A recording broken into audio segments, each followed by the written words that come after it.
serie da 200 metri maschili con gli atleti con i migliori accrediti che vanno dai 2.00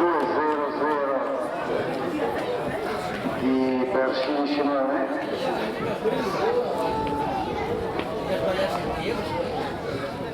ai 2.2 di Agostino Francesco, ai 2.01 di Marco del Sarocchino e così agli altri.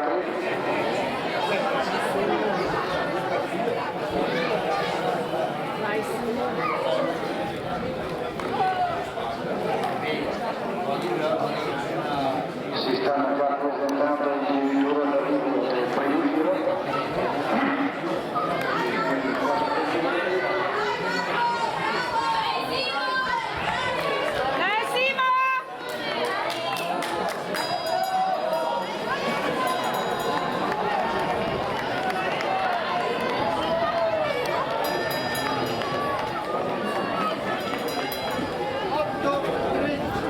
Tutti hanno terminato il primo giro.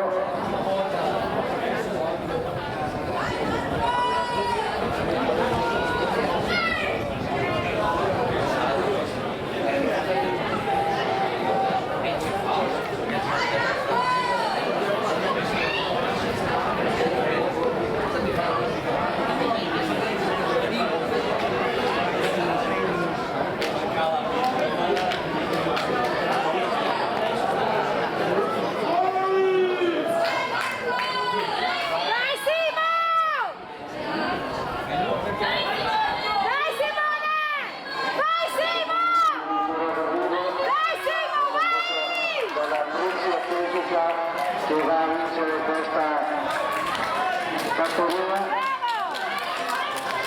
questo è Manini Marco.